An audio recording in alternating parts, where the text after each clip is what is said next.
নমস্কার দর্শক, আশা করছি আপনারা সকলে ভালো আছেন।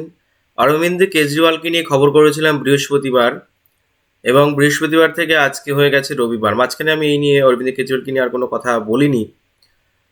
অরবিন্দ কেজরিওয়ালকে বৃহস্পতিবার গ্রেপ্তার করার পরে তাকে রাউস এভিনিউ কোর্টে যখন পেশ করা হয়, তখন রাউস এভিনিউ আদালত তাকে নির্দেশ দেয় 7 দিনের জন্য ইডি হেফাজতে থাকার নির্দেশ দেয়।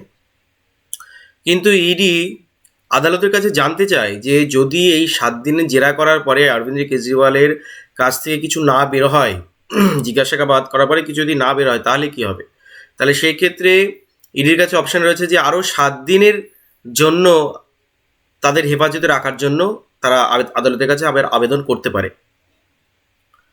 এবং 7/7 তার মানে 7/7 14 দিনের জন্য ইডি কেজরিওয়ালকে নিজের কাছে রাখতে পারে।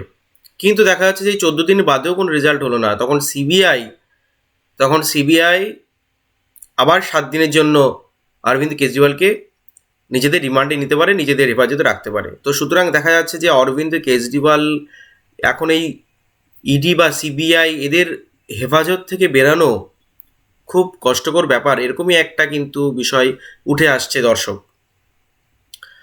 75 বছরের ইতিহাসে, ভারতবর্ষের 75 বছরের ইতিহাসে এই প্রথম কোনো মুখ্যমন্ত্রীকে এরকমভাবে জেলে ঢোকানো হয়েছে। যদিও এখনও তার দোষ প্রমাণিত হয়নি, তার কাছে শুধু এখনও জিজ্ঞাসাবাদই চলছে।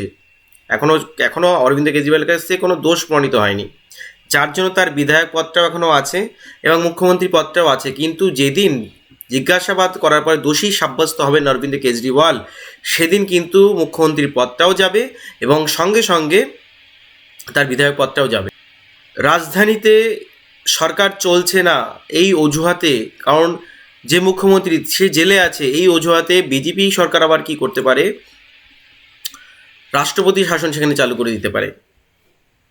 রাষ্ট্রপতি শাসন চালু করতে, কারণ সেখানে মুখ্যমন্ত্রী জেলে রয়েছে। এই অজুহাতে মুখ্যমন্ত্রী অরবিন্দ কেজরিওয়ালের স্ত্রী সুনিতা কেজরিওয়ালকে মুখ্যমন্ত্রীর আসনে বসানো হলেও হতে পারে। তার জন্য আগের দিন অরবিন্দ কেজরিওয়াল যেখানে বসেন ঠিক সেখানেই গতদিন সুনিতা কেজরিওয়াল, অরবিন্দ কেজরিওয়াল যেখানে বসেন ঠিক সেই জায়গাতেই বসেই অরবিন্দ কেজরিওয়াল জেলে লিখে যে চিঠি তাকে পাঠিয়েছেন, যে বিবৃতিটা তাকে পাঠিয়েছেন, সেই বিবৃতিটা সাংবাদিকদের মধ্যে সুনিতা কেজরিওয়াল পড়েছেন। সেখানে কেজরিওয়াল লিখেছেন যে ভাই ও বোনেরা, আমি আপনাদের সন্তানের মতো, পুত্রের মতো, আমাকে আপনারা বিশ্বাস করুন এবং আমাকে পৃথিবীর কোনো জেলই বেশি দিন আটকে রাখতে পারবে না। এরকম উনি বিবৃতি সুনিতা কেজরিওয়ালকে পাঠিয়েছেন এবং সুনিতা কেজরিওয়াল সেটি সংবাদ মাধ্যমের সামনে জানিয়েছেন। তো সেই ক্ষেত্রে অপশান হিসেবে সুনিতা কেজরিওয়ালকে মুখ্যমন্ত্রী করবে কি না, এরকম একটা গুঞ্জন ভেতরে শোনা যাচ্ছে।